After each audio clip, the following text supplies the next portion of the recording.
Hello, this is Ron Paul with your weekly update for Monday, October 13th. According to Forbes magazine, at least 5,000 Americans contacted healthcare providers fearful they had contracted Ebola after the media reported that someone with Ebola had entered the United States. All 5,000 cases turned out to be false alarms.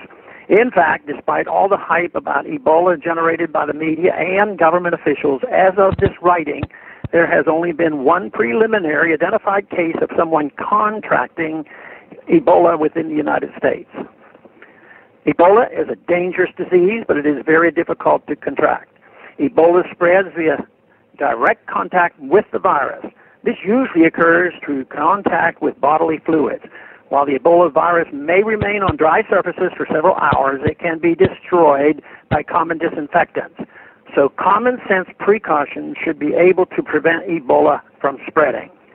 It is no coincidence that many of those countries suffering from mass Ebola outbreaks have also suffered from the plagues of dictatorship and war.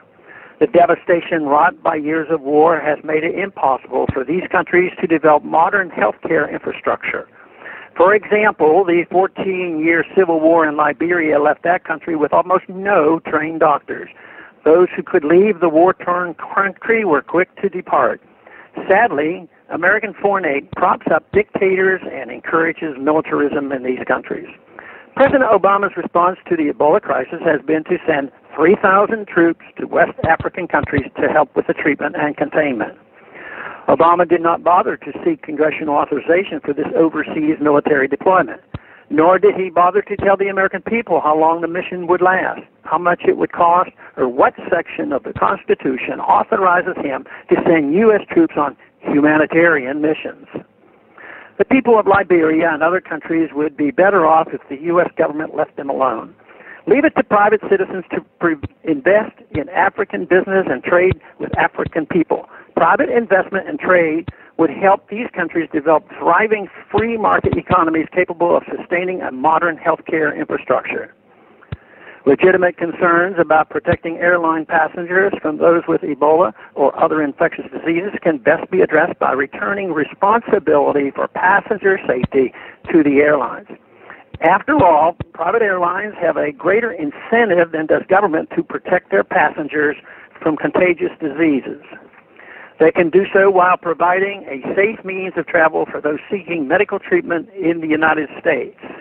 This would remove the incentive to lie about exposure to Ebola for those wanting to come here for treatment. Ebola patients in the United States have received permission from the Food and Drug Administration to use unapproved drugs. This is a positive development. But why should those suffering from potentially lethal diseases have to seek special permission from federal bureaucrats to use treatments their physicians think might help?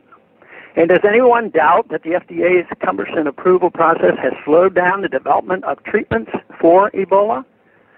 Firestone Tire and Rubber Company has successfully contained the spread of Ebola among 80,000 people living in Herbal, the Liberian town housing employees of Firestone's Liberian plant and their families.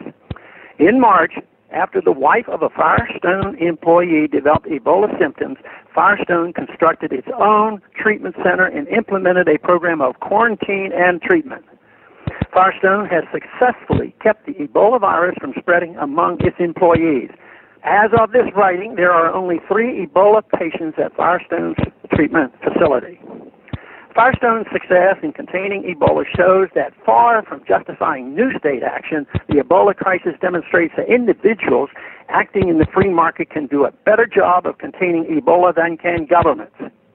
The Ebola crisis is also another example of how U.S. foreign aid harms the very people we are claiming to help. Limiting government at home and abroad is the best way to protect health and freedom. Thanks for calling this update. A new update is placed on this number, 888-322-1414, every Sunday. The written text can be found on my Ron Paul Institute website at www.ronpaulinstitute.org and on my Facebook page. Thanks for calling.